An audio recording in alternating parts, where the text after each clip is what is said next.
you find your model? My what? Your model?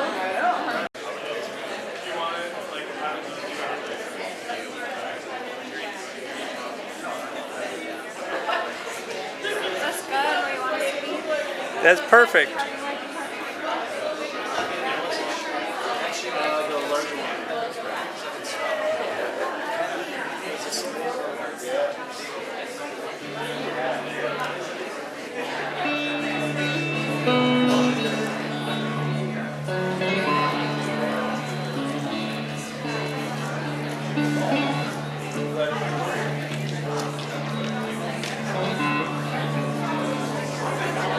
So since people are still shuffling in, is it possible to get a, what is it, a cutesy pose with you two? Or is that not possible? Something where, say, like you're standing somewhat next to each other going, this is my badass instrument.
I want to thank Walt Dizzo and Mary View and everyone else who has helped organize the homegrown event, just generally speaking, especially those two for this.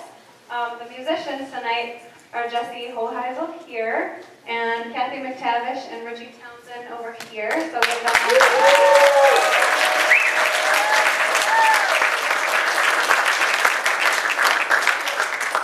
and my name is Kyle Eldon, and I also want to thank the Lake Superior Writers. They are the ones that sponsored this particular event, and they have some information out on a table out kind of in the lobby area. They sponsored the food, so it's thanks to them that we have all that lovely food out there. So give them a round of applause.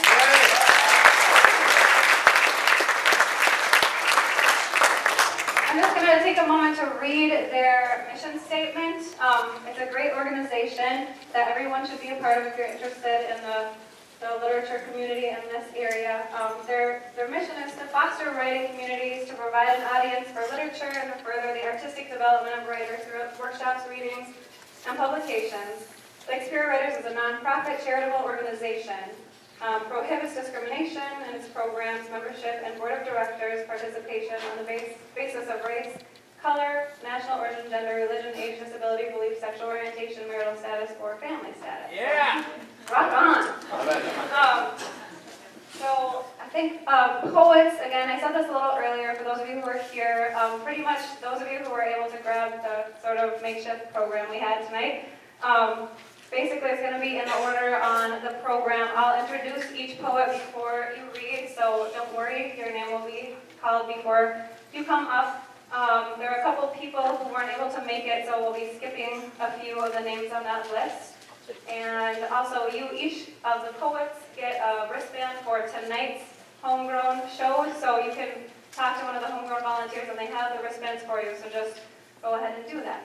I am going to just start the night off, reading a couple poems, and again, try to kind of keep it within the 2 to 3 minute range as poets, and if anyone goes on too long, I'm just going to have to come up and like drop kick you or something. So anyhow, I'll begin, and this first poem I'm going to read is called Becoming Tea. Becoming tea. In this red mug, with hot water, a tea bag steeps, releases its golden brown and swirls, dances with steam, the scent of peppermint rises, catches the light, a ritual of lips to cup and warmth flows gently, cascades down my throat, spreads throughout my body. An act of surrender, so simple, held by a single thread, delicate dark leaves, inside the boundary of tea bag, infused with what is, to transform into something different, something more, unlocked, released.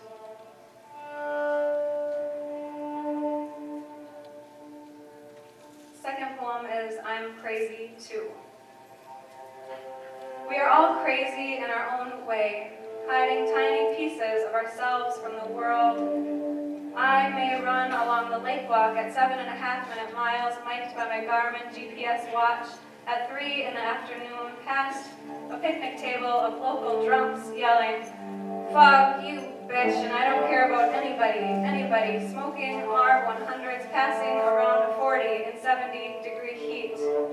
Running in perfect form past a woman sleeping on a bench, skin turning red, sweat gleaming across her cheeks, wearing a knit winter hat, faded black sweatpants, and a navy blue t-shirt with a ripped up right sleeve.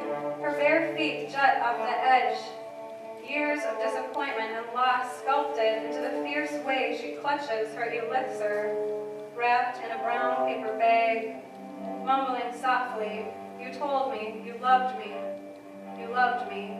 Maybe for a second I feel good about myself, juxtaposed next to them, their mistakes, their pain, on display like a storefront window in a shop called Crazy. Only I partially envy them with my mistakes, my neatly packaged pain hidden from the world.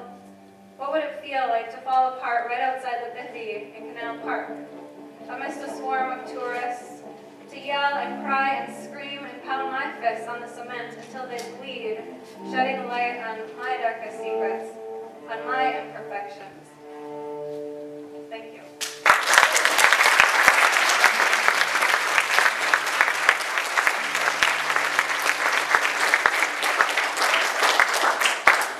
And next we have the lovely Amy Lynn.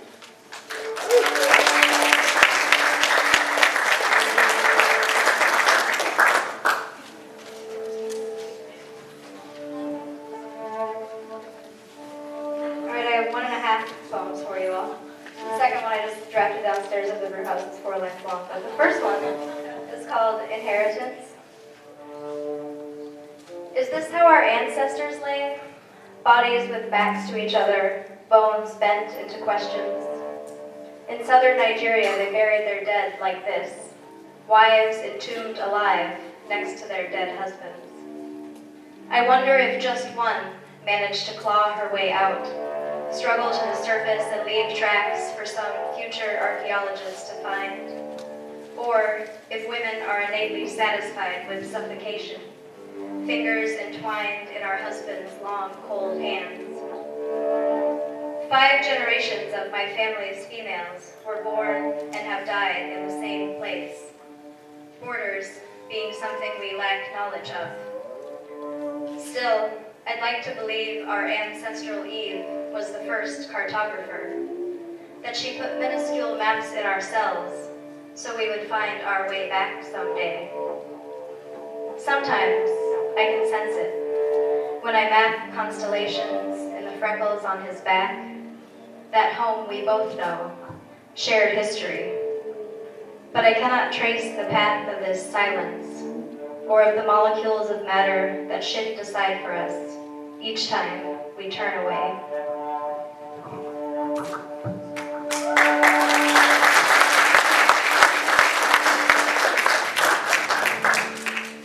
And this one's called Hypocrisy. Hypocrisy. I call him a fox.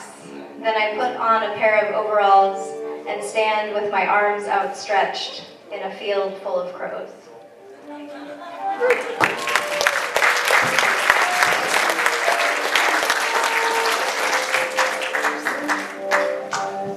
Bob Monahan.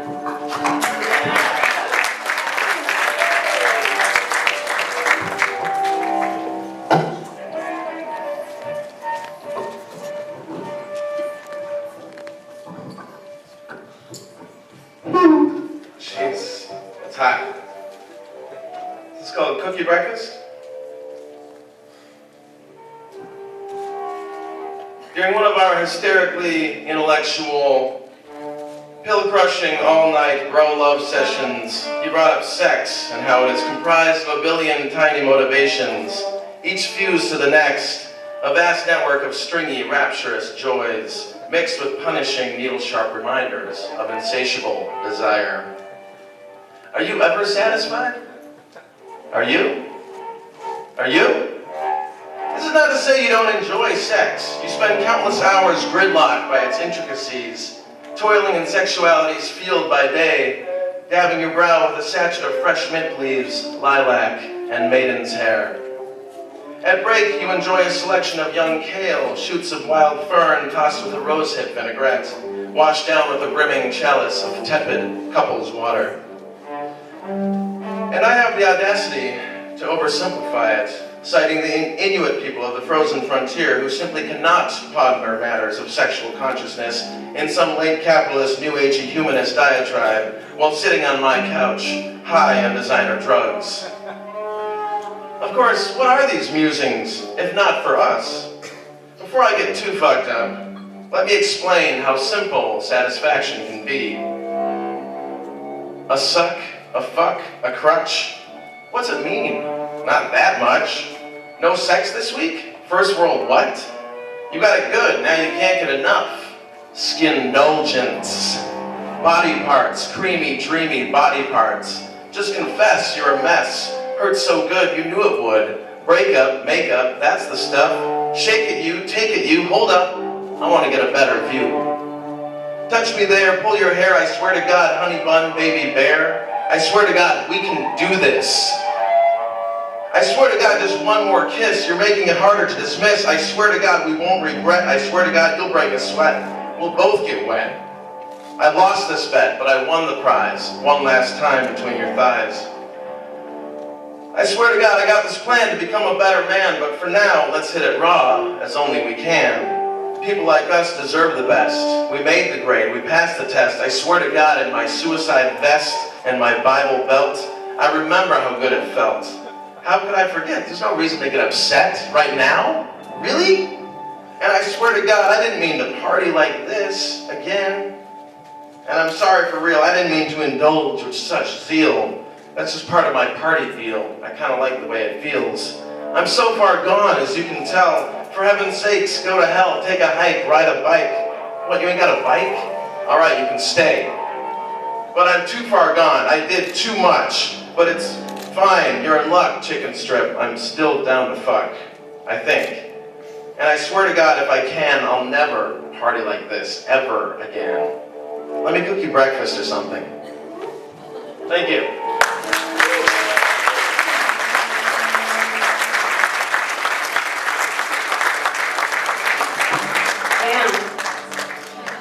Caitlin Munson.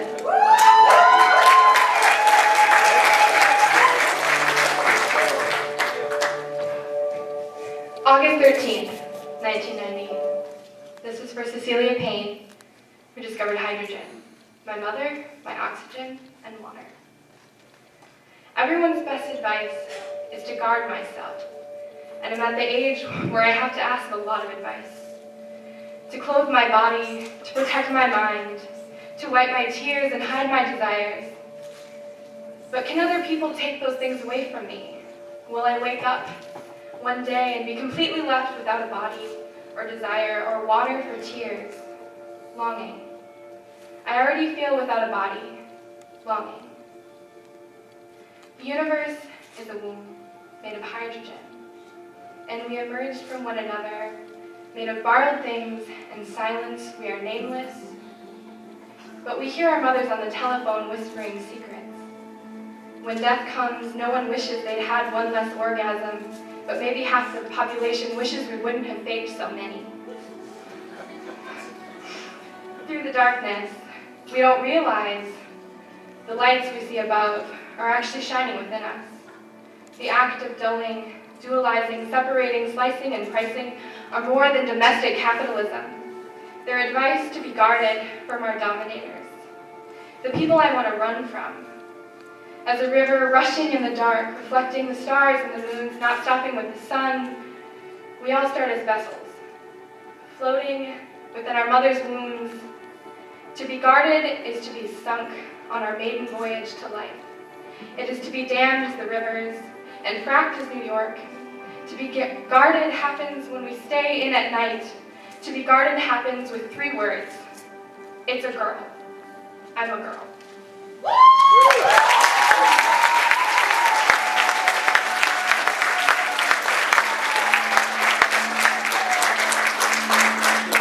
Tina Higgins.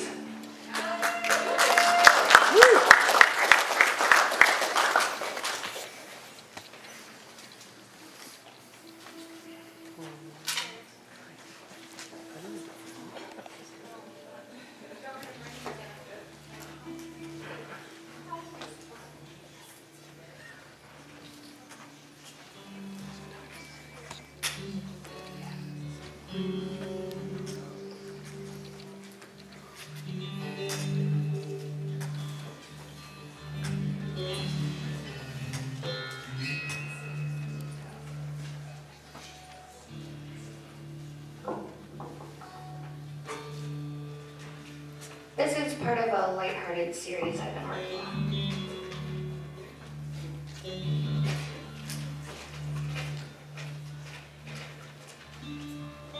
Relationship advice from mother to daughter. The praying mantis. Girl, get over here. It's about time we talk about sex. Yeah, I know. I don't want to talk about this any more than you want to hear it. Just shut up and listen. I bet you're wondering why you've never met your dad. Well, first of all, he was an idiot, and not worth that thin shell that he strutted around in. Second, he was weak. Always thinking with the wrong head, you know.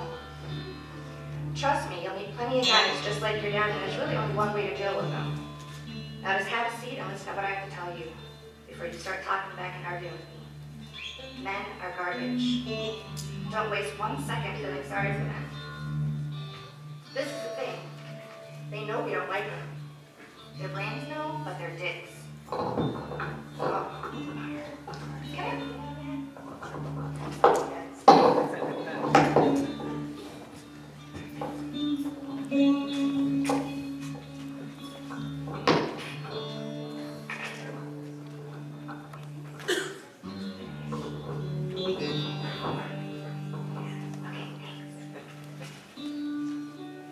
Men are garbage.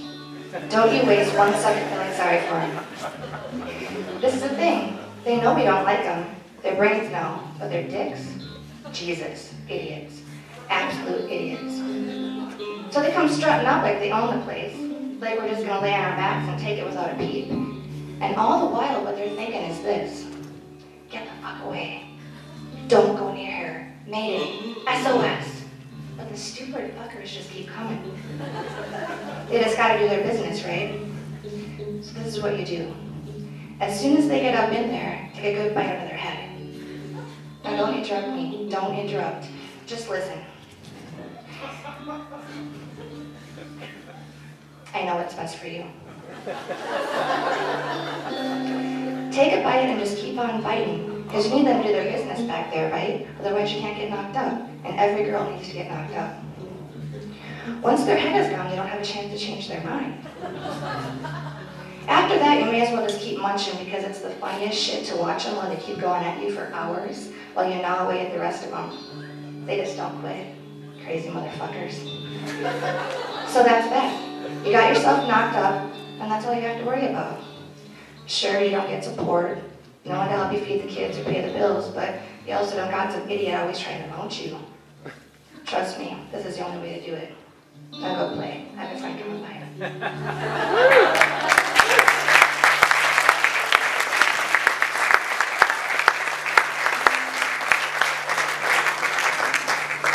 Gary Bullhauer.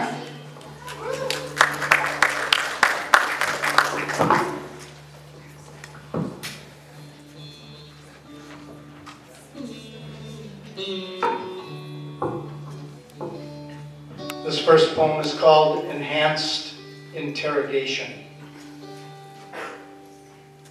He had been chosen for the special assignment, the special training in enhanced interrogation. Anything to protect his family, his country, he thought. Now the worst of it happened at night when his 3-year-old son would call from his bedroom, "Daddy, Daddy, I'm thirsty." In the darkness, in the silence, when he ran the water into the glass, that sound would bounce off the bathroom walls and echo in his skull as if he were pouring the water over the face of his captive, covered with the cloth, and pouring the water over the mouth and the nose. And he would panic like the prisoner. His throat would tighten, and the pounding would begin again in his lungs and his heart, and then he would sit on the edge of his son's bed, trying not to tremble, and tell him everything will be all right. Dragons are make-believe. They can't get inside you. And the darkness is for sleeping, dreaming good dreams.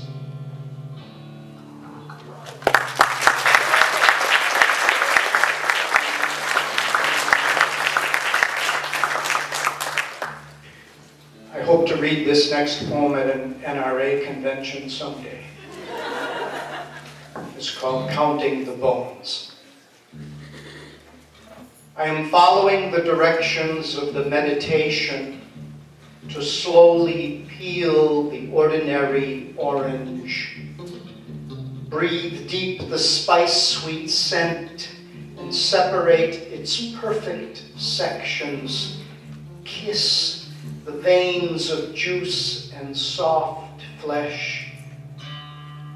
When I notice how the body has so many ways to lie down, the human body, with nearly 350 bones when it is just born, which fuse together on their own intricate timetable into 206 bones when we are grown up. The 14 facial bones in the hands, the 14 facial bones for smiling and frowning, and the 106 bones in the hands and feet for doing what hands and feet do at the heart's bidding. Still, we exhaust ourselves with questions when every step could be an infinite journey into the land of mercy, where we do not argue if the number of bullets our magazines can hold should be 5 or 25 or just 1 for each child in the family older than 4, who goes to school skipping and singing. If only they can forget there are so many ways the human body can lie down with all its perfect bones and its precious, precious face.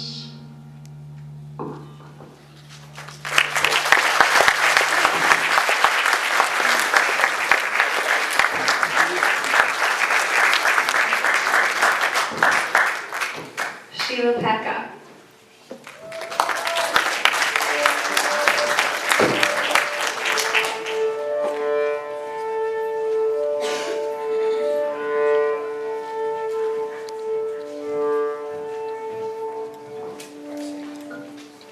Wow.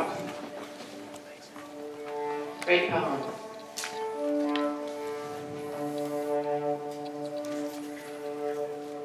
My geology. I excavate these words from a vein of iron, from stones broken beneath old growth, from the open pit lit by dynamite, by men whose lives are punctuated by midnight shifts, who drive new cars to the plants, the crusher and agglomerator, and later suffer that kind of cancer. I drive in acid rain, my compass gone awry, through geomagnetic fields with four-wheel drive, over paleoprotezoic layers, aware of reverse polarity in bones. These words are test drills, core samples from the boundary waters, with bright copper and iron tints. These words are water wrung from the whistles and wheels that turn, never projected into boardrooms. I have yet to wield these powers or capitalize, see the returns. I diagram sentences with the aid of union organizers. Thank Judge Miles Lord and all the trees that gave their lives. I claim my words from the broken English, damaged roots, finished syntax, mineral rights lost, eminent domains, from small print, unreadable clauses, labor contracts, mine dumps, old factories, invisible contamination. My words are in the runoff, in open streams. They oxidize, form like tree rings in industrial circles, heat in the smelters, pour like lava into steel, form these rails that carry the trains, these trains that carry this freight.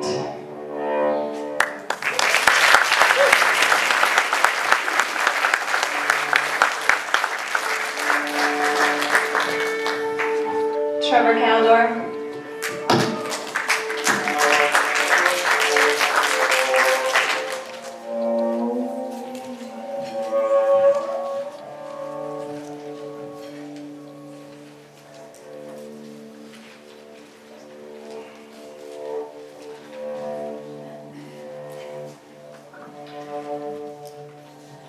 Today, I woke up and my poems were gone.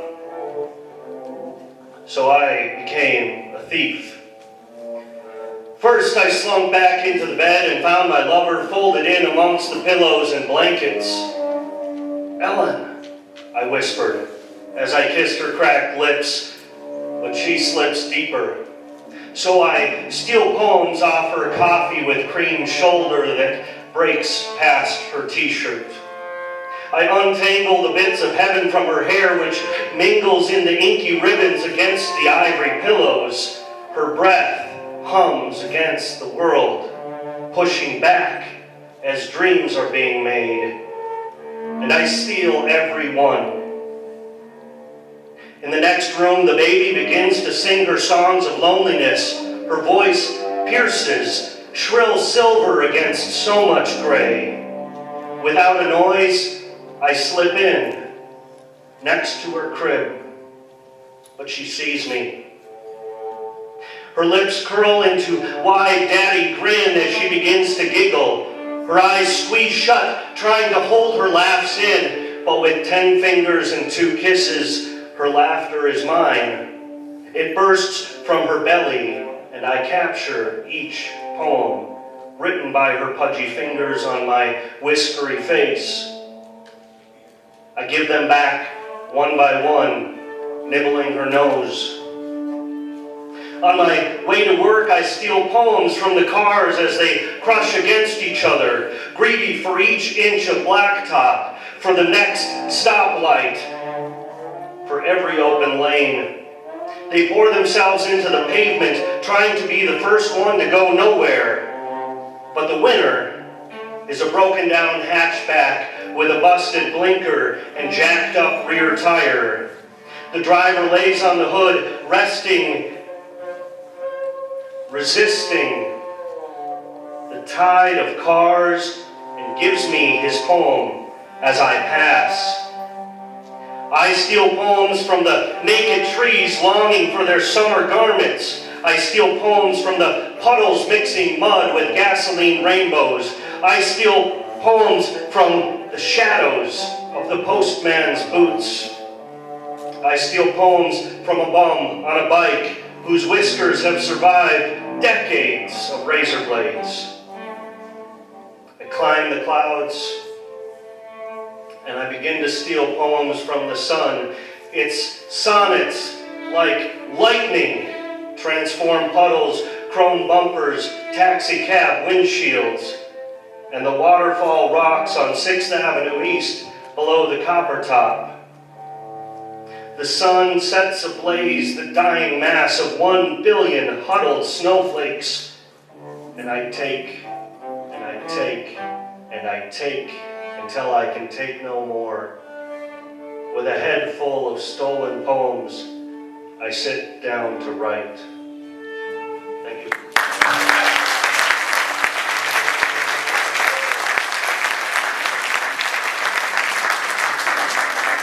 Alita Tusher.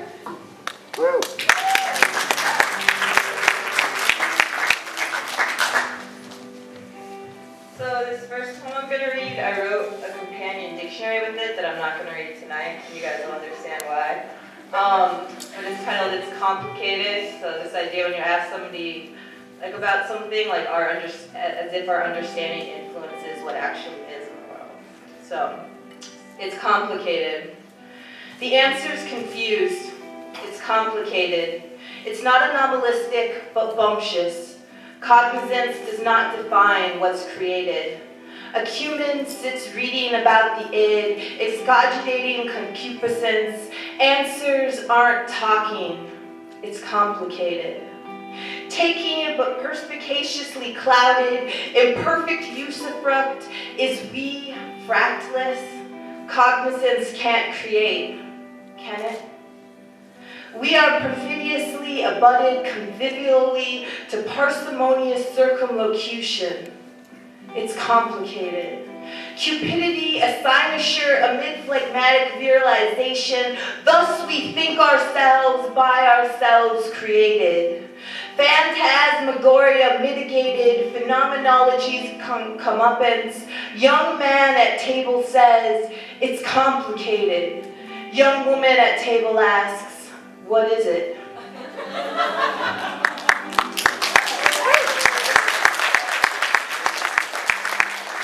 This next one I tried to reinvent like the concept of a rose in poetry, but it's still a sonnet. So, a rose. Mere logical nihilism is the position that objects with proper parts do not exist. Not only objects in space, but also objects existing in time do not have any temporal parts, and only basic building blocks without parts exist. Or more succinctly, nothing is a proper part of anything. Mere logical nihilism, Wikipedia. These primary qualities are combinations of some inconceivable want. They will not make a garden of a glove, move bodies in fire, procure détente, have color and smell that need fictitious giants of will, imaginative who take properties and make relationships and aren't all secondary. They are moot. But does that matter when we give this thing that exists only in misperception, that is itself nothing but some unseen, disjointed multitude that we make run the great unfathomable distance from my lack to your lack of existence?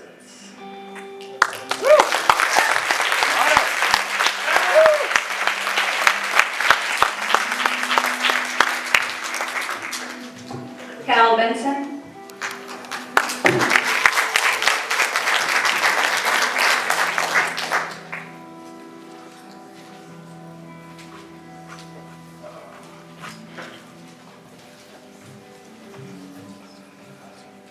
I'm old. This is called mindlessness. Last Saturday evening, I lost my mind. And when I couldn't find it, couldn't bring it to mind, couldn't put my finger on it, amongst gum wrappers and dead pens and lint in my old gray wool coat pockets, or book bag, or any drawers, I was out of my mind, or my mind was out of me. That is, scared, but the lack of presence of mind called all the stores I remembered visiting that day, but no one recalled any loose mind turned in to Lost and Found. But the hardware store took my phone number should someone bring it up to the counter. How could I function when I lost my mind? Took copious notes, stacks of sticky pads of notes pasted to arms, stomach, and thighs. Notes under magnets on the freezer and inside every painted cupboard door, in all my pockets and drawers and between the pages of books I'd forgotten to read. notebooks full of notes on where to find notes. Then, just about the time I began to adjust to mindlessness, the wife spotted my mind on the back seat of her mother's '89 Oldsmobile. She knew it was mine because of the scars inside the left ear, the root of language. I don't remember leaving it there. Now I have my phone number branded onto my mind. So if you should find it lounging by some restaurant's cash register, or with beer cans along some rural road, or with cauliflowers in produce bins, just give me a call and I'll come get it.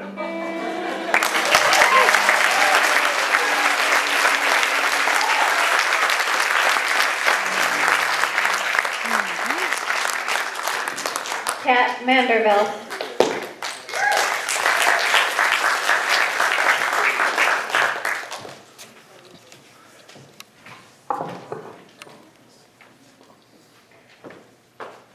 Losing in slow motion.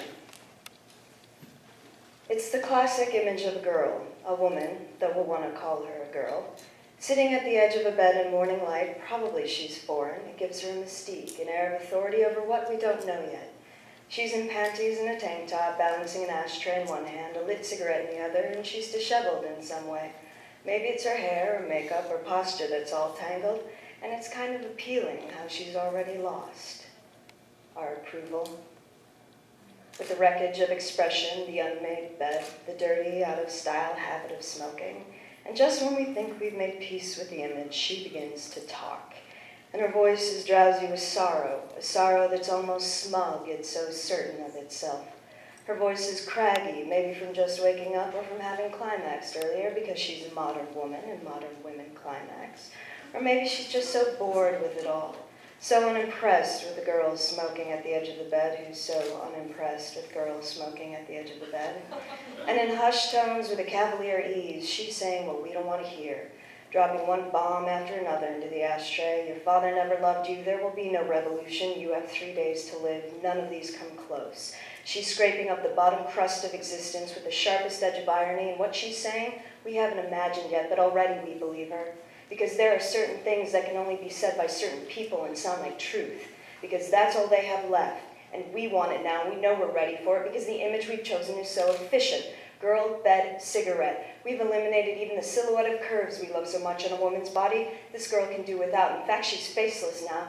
We've edited her down to a voice of deadly calm, sucking down the burning, unblinking cyclopean eye of the underworld. And we don't want her to give a shit about what we want from her. She knows what matters. She's moved to the edge of the bed to say what we can't, so shut up and pay attention. And already, she stopped talking. She's turned her face away, chin dipping over her collarbone. Her eyes won't take us in, and it's obvious we've failed her in some crucial way. Her mind is wading out into the fog of another shore, another island of disappointment, and the point is not to follow, but to stay back, paralyzed by her ability to leave us. And we're impotent this way so that she can watch us from the faraway greater than and write us into a poem, one wherein we're merely the narrator trying to get closer to what we've betrayed. Do you want to be redeemed? We want her to ask us. Then tell me you love me for leaving you. Lie if you have to.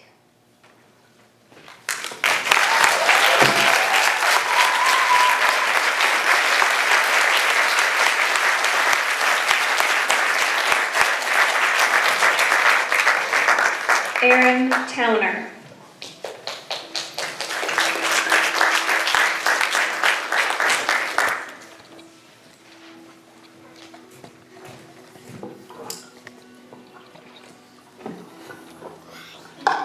So last summer, I woke up. I was pleasantly born into a nice eastern sun in my living room with fresh coffee. I made the fatal mistake of turning on my computer and current events. A lot of bad shit happened that day, apparently, again. I turned on NPR, which usually isn't so bad, but they were in on it too. I retired to my table with a book, and I couldn't shake the negativity. There was quite a bit of angst and derision, and so I wrote, "Man is God. Man looks in the mirror, seeing only judgment.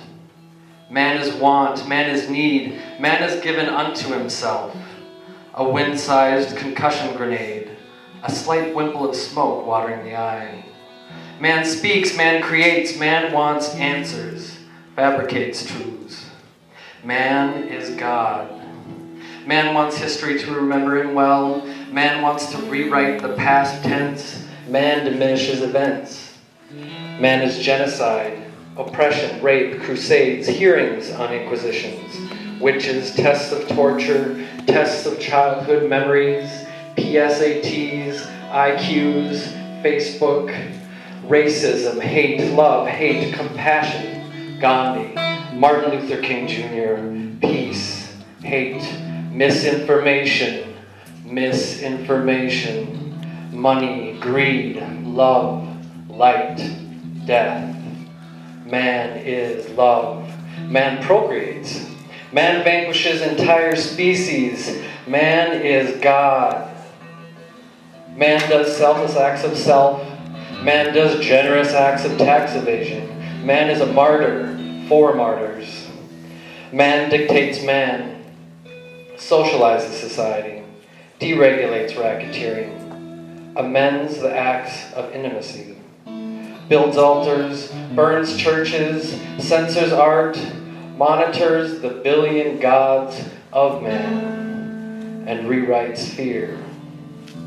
Man is God only, and might be only, if he would love himself less than the rest of creation.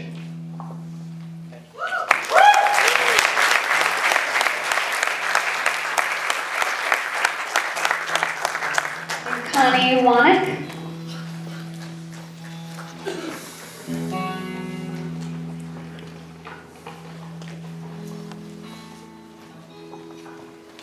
I wrote this poem for a website on shoes called The Shoes of the Dead. Even here among the poor, the dead man's shoes found no second master. They strode no more together into the sand, into the mountains. They collected no more stones. Their laces never tightened. Their tongues fell silent. Their souls were cool to the touch. A left and a right, like gloves. Human symmetries. A first year and a last, and neither required shoes.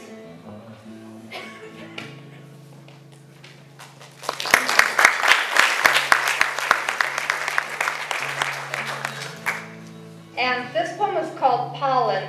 And I read in a book called The History of English in 100 Words that the word chattel, a very, very old word, chattel, C-H-A-T-T-E-L, and it means a man's possessions, and it even includes livestock like bees.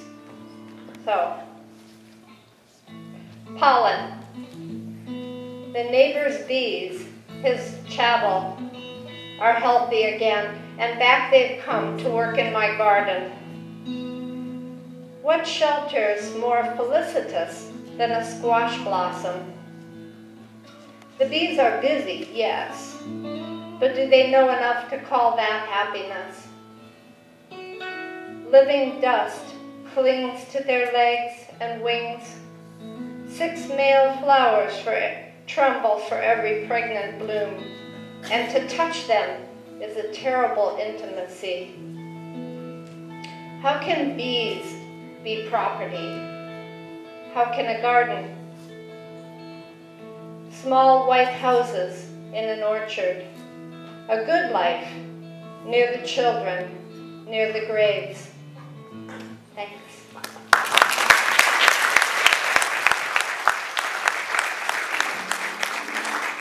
Liz Manette.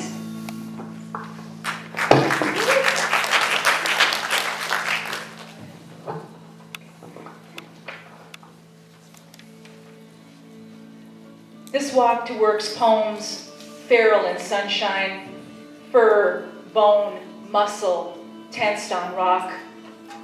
It's space too, under porches, between houses, eyes shining from shadow. Poems the lonely, obese man who lives across the street where we park. He stands, porch, dog always at his feet, dog whose barks croak elderly. Both of them a bookend to our arrivals and departures. The man in the morning calls out, "Beautiful day," or "Don't work too hard." He shyly asks when I'm leaving if I'm going home to make dinner for my husband. I lie, say yes. This walk to work poems around windfall, already crushed apples of nobody's tree, planted long ago, high up retaining wall. The stepped on apples, their insides smashed out, tongue the crumbled sidewalk like melting brown sugar. "Good morning, pretty girl," slurs the guy always on his way home from 8 a.m. bump. Freshly scratched face, he carries the same beat-up, half-empty plastic bag. Then, a bearded young man, dog off-leash, as they cross Masaba Avenue, yells, "Shalom, wait!" As dog runs ahead of him, stops, waits somehow at median, panting. Walking to work is this, crossing against traffic, jackhammered street, through oil-fumed cement parking ramp, holding doors, doors held open, a treadmill poem that ends at the office door. Thank you.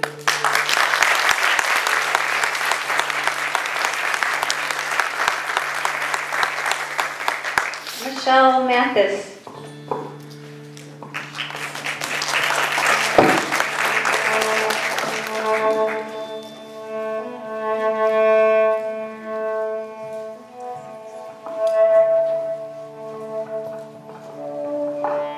These two poems are from a collection I've been working on about the flood we experienced last year. Examination. In poem, your final yellow band. A corpse is one way to knowledge. That sound against glass, color stopped, and springs meant for learning. Death, the whitish trace of movement is outlined in an irregular spatter of feather. You'll be in the green moons of Hasta, stilling the reflection. Water, wind, my back against the hedges.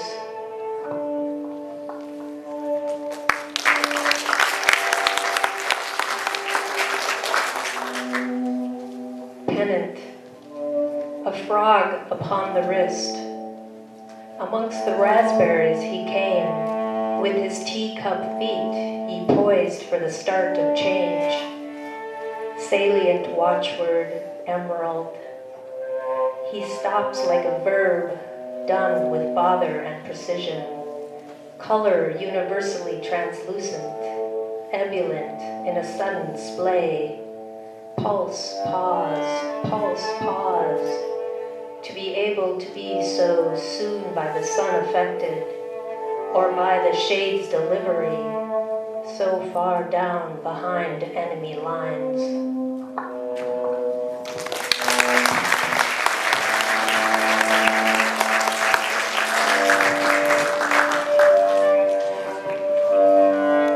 Jay Benson.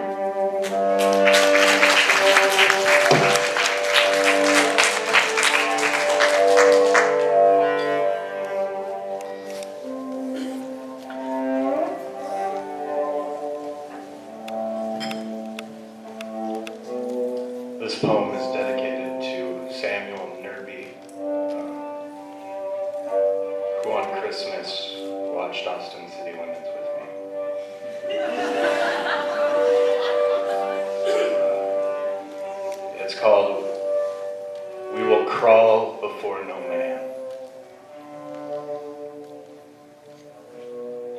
To be honest, I have never been arrested, and I have never hopped a train.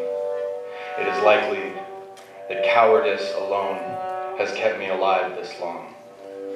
And like so many of us, I never knew I would find God on a bed paid for by the state, or how often I would lose him again after that, fighting to remember where I was and how it was before the war, when I still spoke bravely and held convictions.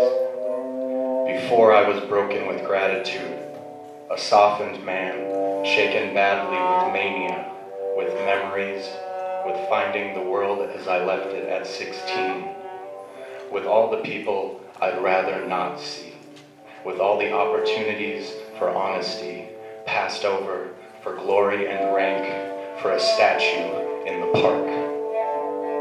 And those men and I, we saw it in each other. We saw in each other's eyes a familiar anguish, that we shared the same animal confusion at the atrocity, that sudden knowledge that all of our questions or protestations must be abandoned, open-ended, that they wouldn't save our skins, that our intellect would not help us survive this, that it was better cast off. The wounds were to be carried quietly home and put aside for useful work, for something to contribute to the society we found waiting to hear war stories and expecting a hero. "You're so brave," they would say, and we would feed on it. We would feed on anything now, even ourselves. We would feed on it and say how glad we were to be home. The war is over. We are all much better now, having seen the enemy writhing in ditches and strung up in trees to dry in the sun.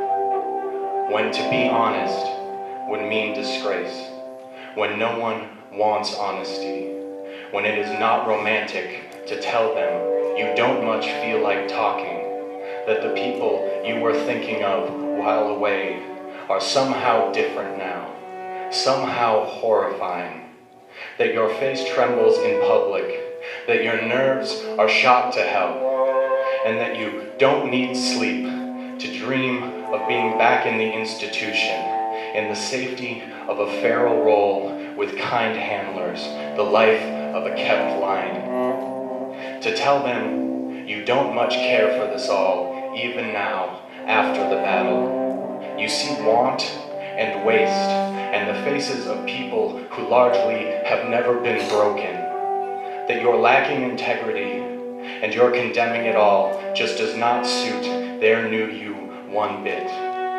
That you'll die of exhaustion, that only 10% of us made it home, and that many of those live out the rest of their days, men without countries, fighting to remember where they found God, never able to be one of them or comfortable amongst them, swollen with dead ideas, bad memories, and worse pasts, and the truth that they will never know, the disgust of a coward's beliefs, learning to love the lie. We will agree the truth is simple. Will we agree that we are brave? The war is over. We are brave men. We are statues in the park. Thank you.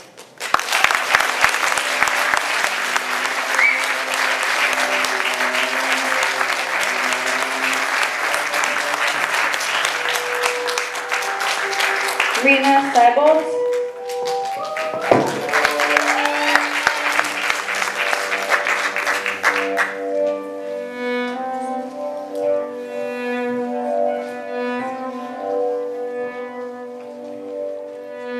It's the first time you've seen the sun in weeks. It's as if you're witnessing a birth, bare and bloody. The person behind you keeps shaking your boot, but when you get up to leave, the floor caves in beneath your feet.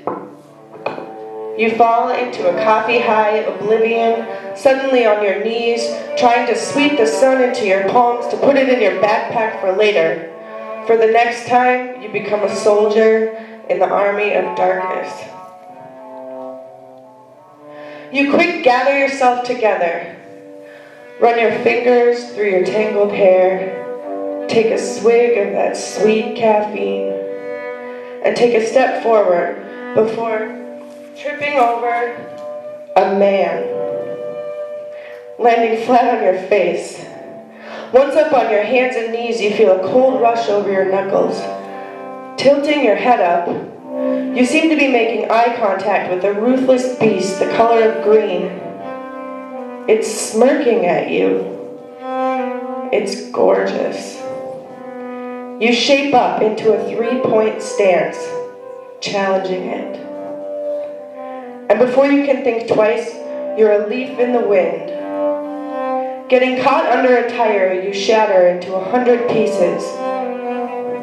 Once settled into a gutter, your 10-year-old self approaches on tiptoes, gathering your remains up into a tiny, broken pile. She gets out an Elmer's glue stick and goes to work on you like an art project. Mended with a new pattern, you carry on to a room with no doors, not even one you can't fit through. A quick poke, painless. You'll melt into a puddle and seep through the cracks on the walls. You are a piercing scream carried through open windows on a wave of obsession for everyone to hear. You slam the van door, because that's where you live. In a van. After living in a tent in the alley downtown, after friends' couches, after crack houses and bad trips, the van is comfortable. No chattering women, no wailing babies, no television. No socialization. Oh my God, you look so healthy. Yeah, I stopped shooting drugs into my arm. Your hair is getting so long. My bipolar episodes have tamed down a bit, I guess. Rena, you smell amazing. I switched from patchouli to lavender. People seem to like me better now. Okay, well, good to see you. Yeah. They're gonna fucking judge you. Of course they'll judge you. No tie-dye, ribbons, or red bandanas. She's a figment of your imagination, and you are real, raw, flexible now. Not snapping when bent. You are not the makeup you purchase at the store, or your shoes on your feet. You put on your shades and slip through the crowd of hopefuls and wannabes, fixating on the floor all the way to the exit. The clouds devour the sun, and your pen leaves the paper.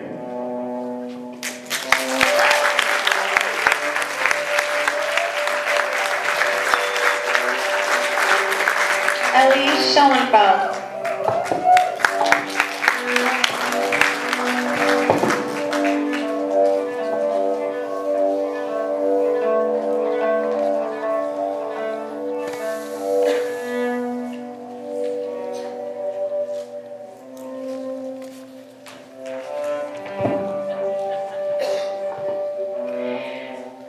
Bum knee, no step, a little improvised poem.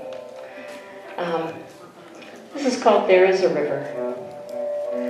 There is a river that rises inside of the earth, inside of each of us, a river flowing with everything that has ever happened.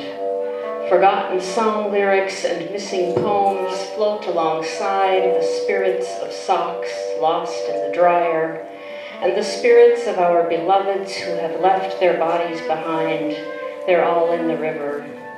Everywhere in that river that connects all rivers, in that river whose true name has never been uttered, not even in dreams, though sometimes a syllable gets caught in a spider's web. It rushes along with the cadence of everything that happens and that doesn't happen between hello and goodbye. There are lost earrings in there, letters that never arrived, the perfect comeback that didn't come to you when you wanted it.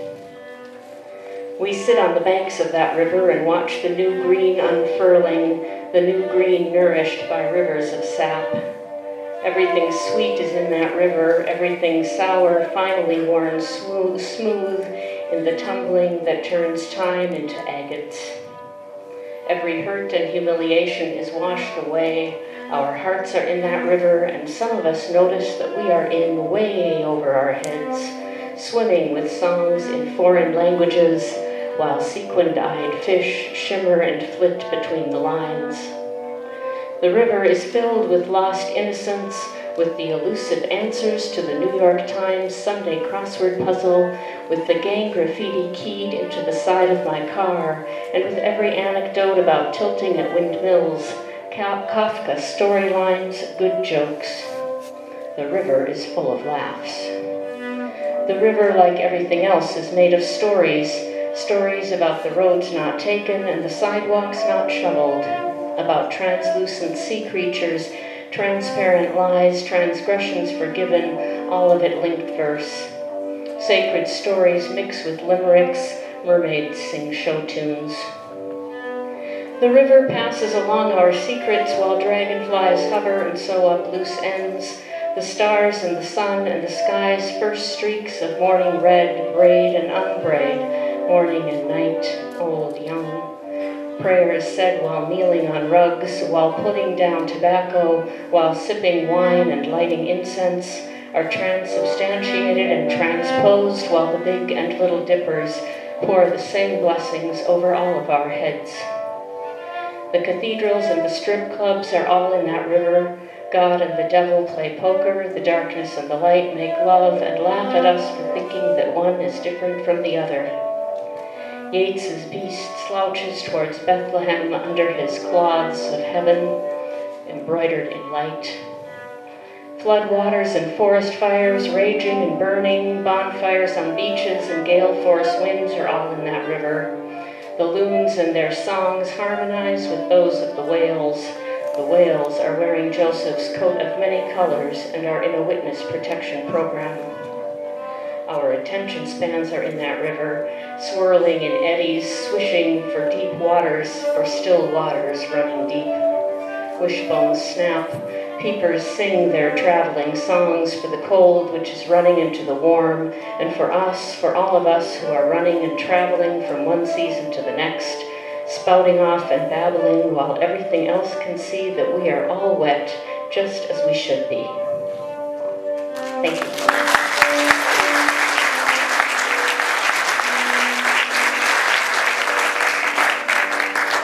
And Julie Gard.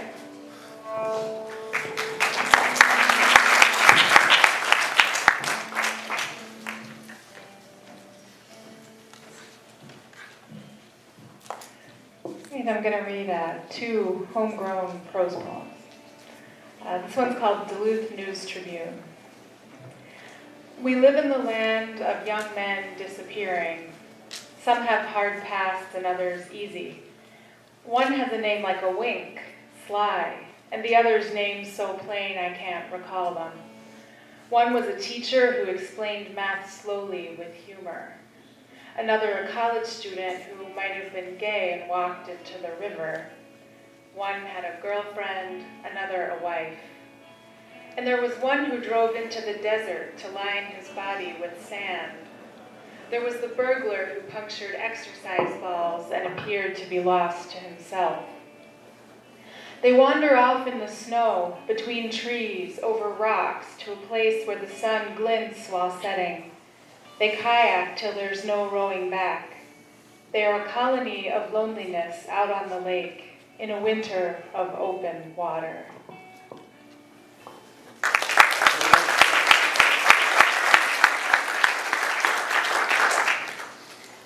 And this next one's called Make Your Own Fun, which my mother always told me. My love and I celebrated Valentine's Day by bird calling in an echoing underpass, counting origami peace cranes in snowy pines, using the men's restroom at the co-op, rearranging furniture at Starbucks, winking at a child in a star-covered snowsuit, and joyriding through Superior, Wisconsin, past collapsing, turreted beauties, a life-sized plastic Packers doll on a shiny green porch, a second-floor door opening into nowhere, intricate matchsticks of handicapped accessible ramps, and brownstones smattered with sheets of tin. We parked at Red Lobster but crossed the street for Thai, sucked down coconut milk, drove to Renshaw, lit a 100-year-old wood stove, peed in the snow, crawled into a cold bed, crawled out of a warm bed when the cabin owners arrived, into bed, out of bed, no room at the motel, and performed psychoanalysis on ourselves and others.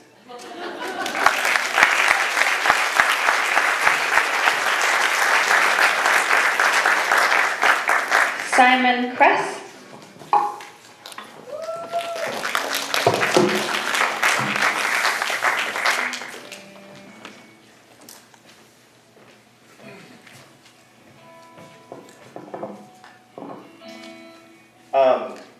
So I think about whales more often than I probably should. I don't know why. There's probably other things to think about. But anyway, this poem comes out of my kind of obsessive daydreaming about whales. Particularly the idea, and I hope you guys appreciate this fact, that whales apparently were once land mammals. Do people know this?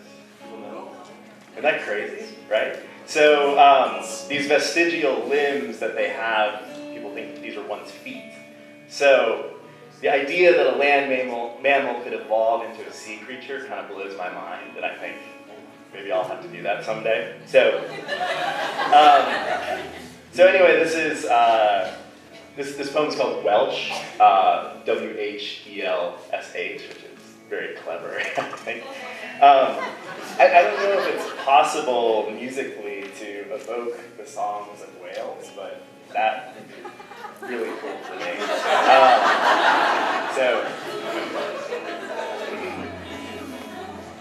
Welsh.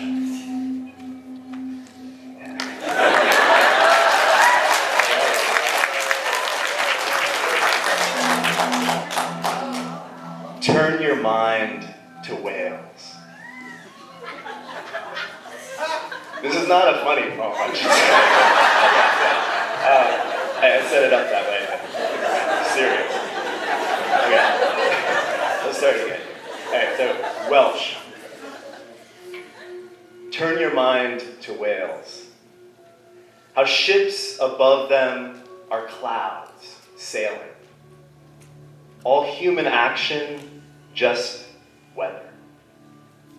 How those vestigial limbs were once feet, hefting tonnage through forests, going places like you go places, getting shit done like you get shit done, and eventually shoving off to sea. May you show such nerve when it's time to slip your girth into dark water, become other. I know this cheats things as they are, tames what's beyond our ken, mere sophistry. But I know something else. I know your twin across the water, looking back in awe. Dream him, so he can dream you. The whole weight and weather of you, your strange limbs, your 2-ton heart, your 3-ton tongue, like someone you once knew, buried now under a bright, fathomless sky.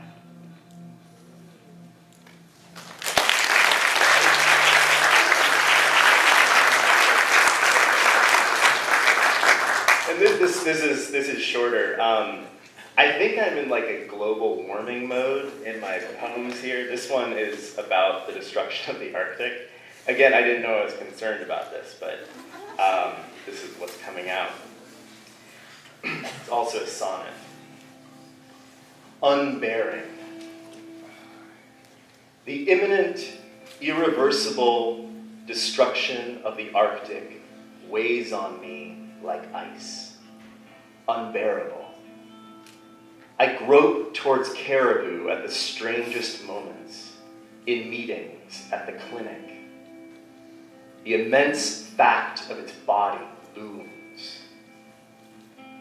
Yearning, despairing, growing bored, medical students will see no bird when they stand over its open sternum. Hard work is vanity. The Arctic does not hurry.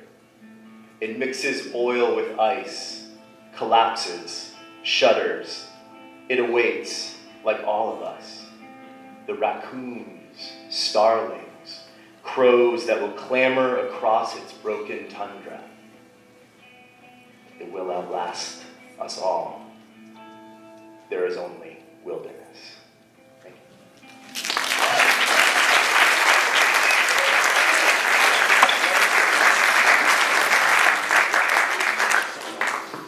David Kittleson.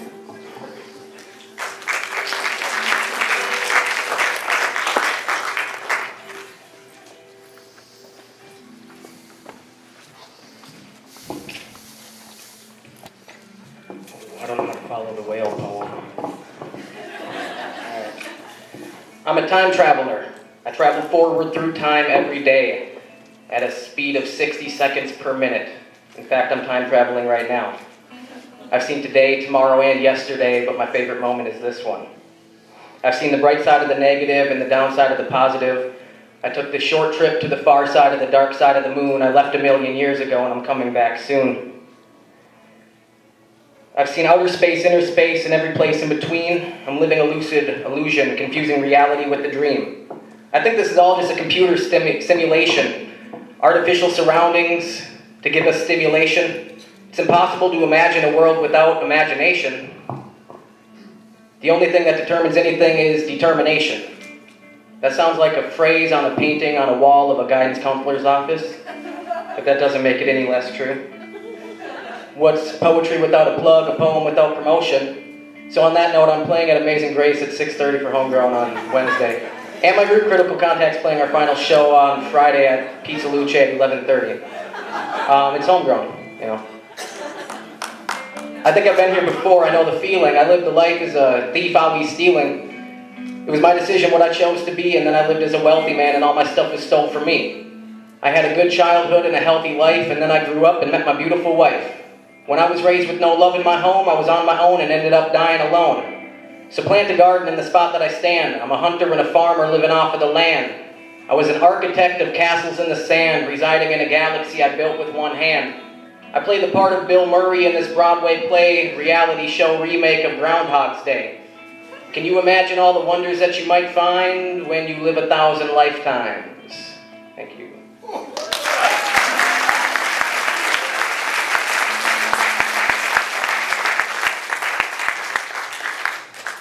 Ben Forbes.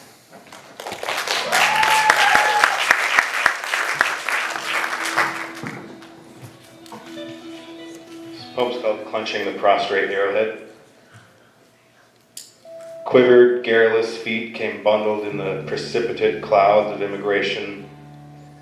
Whence Mother Europe's industry garrison released upon spectre-teeth shores, shaking hands as far eastern pours. There are some cute antique stores here littered with that past, and there are a good deal more tourist shops littered with this present. There its sky smiling today, gray, gaping its diagnosis, gawking for pills I don't have. I stare into his bog draining curtains, I see he inundates these afternoon ligaments, permeating the walls and silica glass. On the street, snow melts worse pallets, revealing rubbish rash.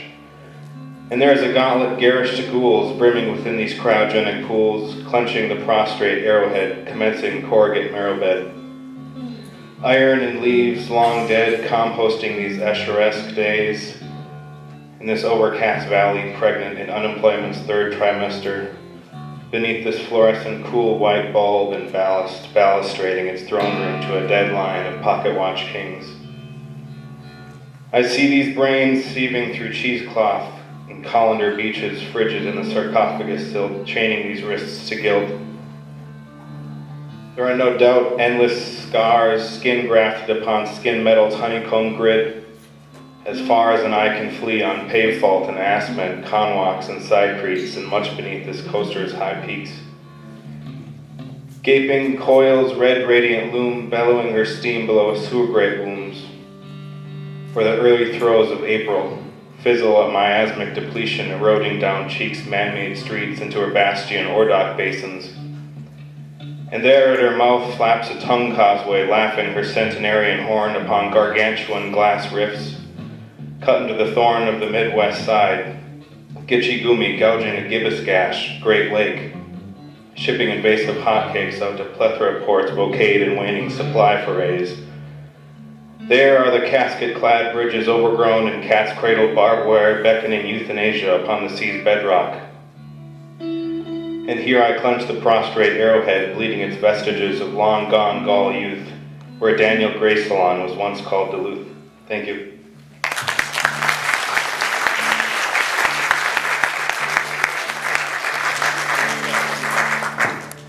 Jason Ewan.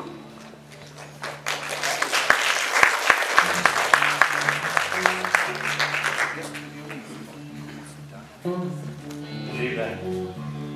So I'm going to continue the whale motif here. Over the past year or so, myself and a small group of poets from Duluth, Georgia, and New York have been working on rewriting Moby Dick.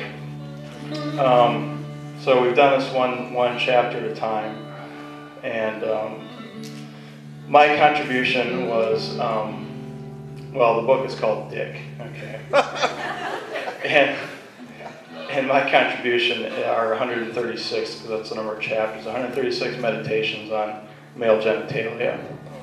So it's sort of about whales, but not this one. Okay. This is Dick chapter 110. Alright. It's short, so I'm going to read it really slowly.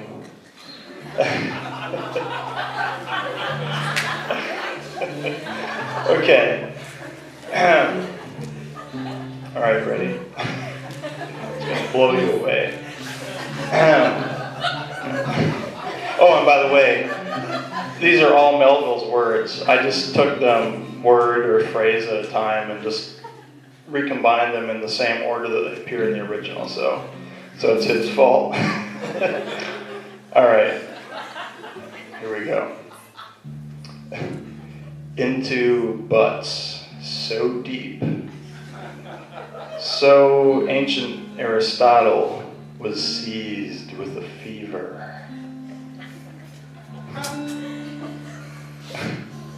Poor pagan, his eyes, like the rings of eternity, floated away to the starry archipelagos, and there found cock. Chapter 110, go read it yourselves.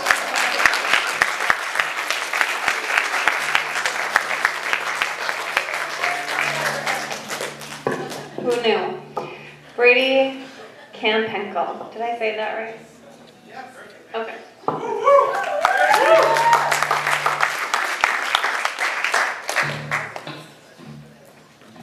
Thank you all for clapping.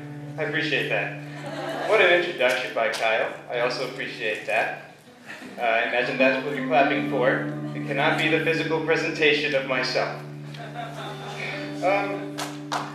There's nothing on these sheets of paper. I'm making it up. These are just, it's been on my mind. Something uppity. We have a drummer? I'm sorry, no. I wrote this earlier. This is a poetry reading, and this poem was written for this particular poetry reading. And there are a few people I know here. Winter the heavy foe retreating, we have alone spent this time together, feeding spring alms in the molten snow. You are tasked, friends, with hearing, freeing yourself from your years of night, miraculously treating of sores of soul of yore. The stores are closed. You're all teetering does. But we're still here, so drink your wine or drink your beer. Keep the foot from oddly meeting the year's puddle of spring and the frightful end. I tell you, I am a poet. So cast your light on me, and we'll see what shadows we can make dance.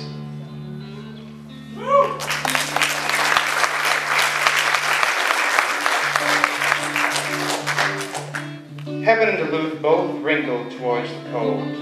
Which party senses us in this place, enormous God? But attempt on it all and charge admission. Tell me of your guilt, wanderer, first. This is my warm welcome. 10 days in, the time's still out, I stole it, and my father, and when I cleared the indigo cairn of it, I remembered the soft traffic of her face. Turn tail, her daring thought, terror of our friendship. Heart who trusts its blood without herself, and must leave. You take care of yourself. Then, my eternal, you never weren't. Dispossessed of knowledge, baffled, you still dispensed truth. Thunder filled my head to wind-born crown. With no will to believe, nothing I haven't seen. Takes me at night to breathe. One more, thank you for your patience. These are all perfectly timed to exactly 1 minute. I'm not so much into poetry as I am making things exactly 1 minute. I'm sorry. This one's called Fears. I fear my own mind, teetering always on the cliff's quick lip. Soft ideas, aging, listless, grim and beardless. I fear my own mind. The round world of my flat life expiring, but not my love, who works out her love, her truths, on a sheet of paper, just as I do. Takes notes, revering vapor, writes, and then for night she reads, without a deadline. I want these poem things to morph my guiltful needs, to bring to the church's breathless belfry the dim wit of faith.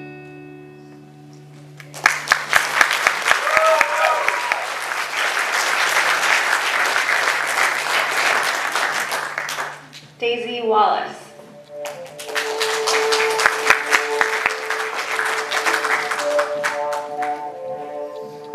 Hello, stage fright. Okay.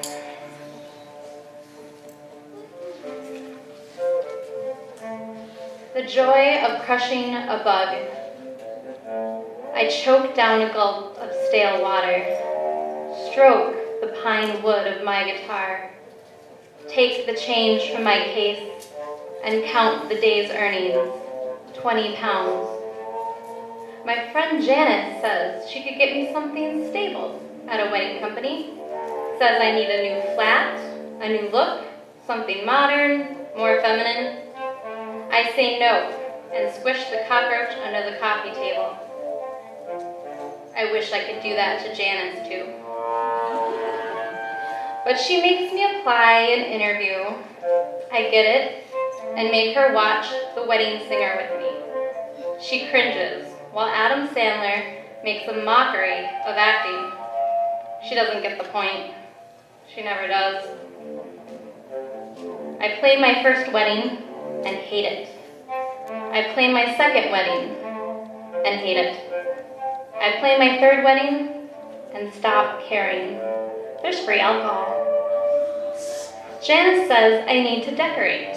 She brings by a doily she made. I put it out, but hide it in a drawer when she leaves. She comes back a week later and asks me where the doily is. I give it back to her. It clashes with my purse. She says I don't have a purse.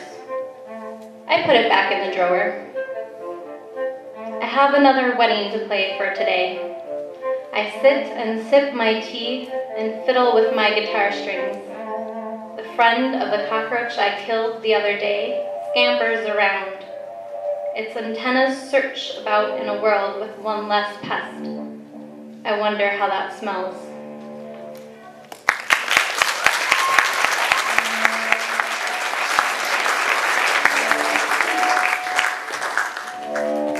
Kate Harrison.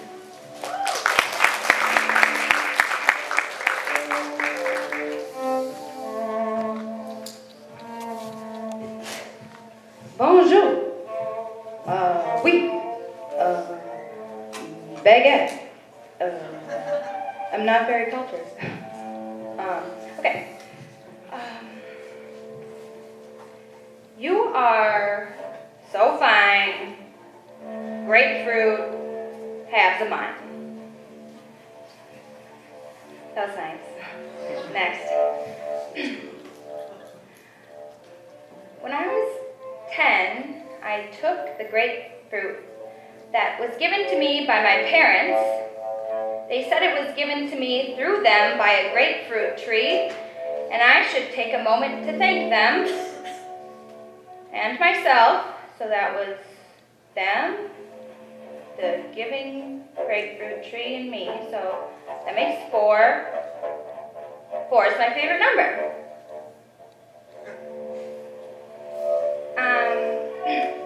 My dad would come in, say, Kate, what are you doing playing with your food? And I'd say, look, I'm a futuristic, forward-thinking robot with grapefruit headlights. Beep-bop, boop-bop, beep-bop, boop.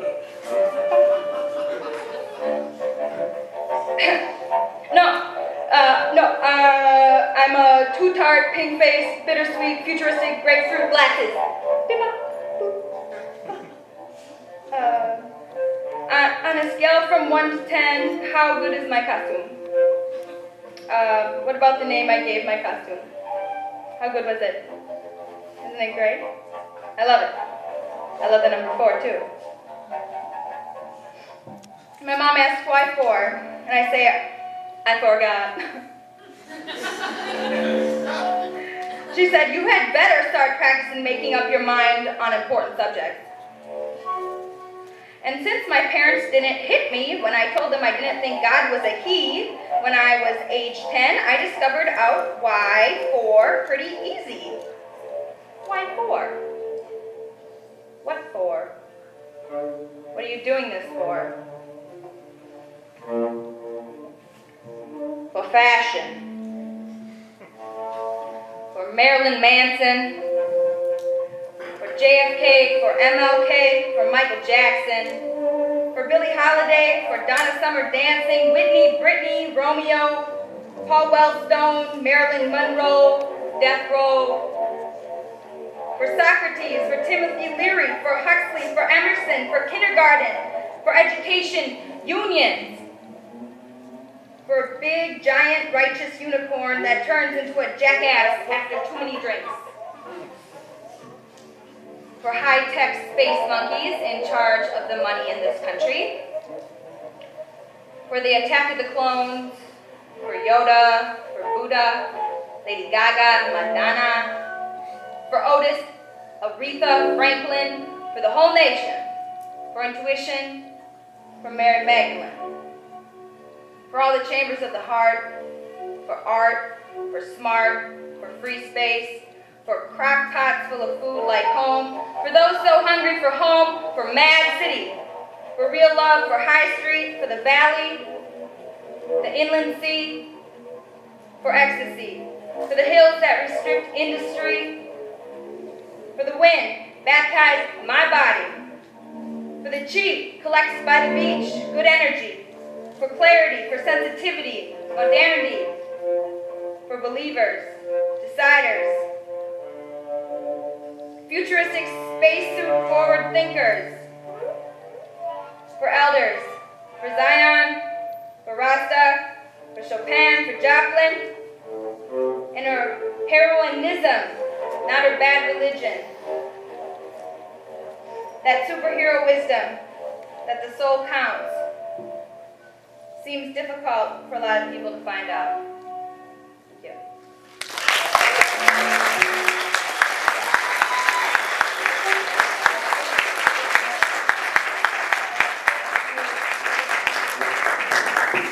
Kaylee Stavis.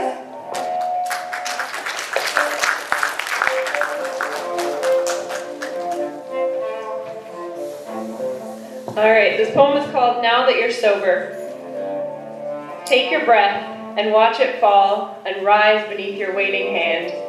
Fill this hand with winter nights and pull light into all the windows. Let it hover there around the sills and cascade down the blinds like champagne on the athlete's lip, the victory grin. Begin to push your hands out from your sides like no one's looking. No one is. Jazz hands are sometimes necessary, so is talking to oneself. Sometimes so is answering. Now that you're sober, you think nothing will suffice for what is missing in the lights that glance along the winter windows. These nights are also necessary if you take them for a signal. Fill this hand with empty boots, with lively dances, freezing rain. If everything's a signal, so is this, that branches glisten with the weight they carry, that winter days are lit up by the thousands of entrapments which precipitate the coming spring.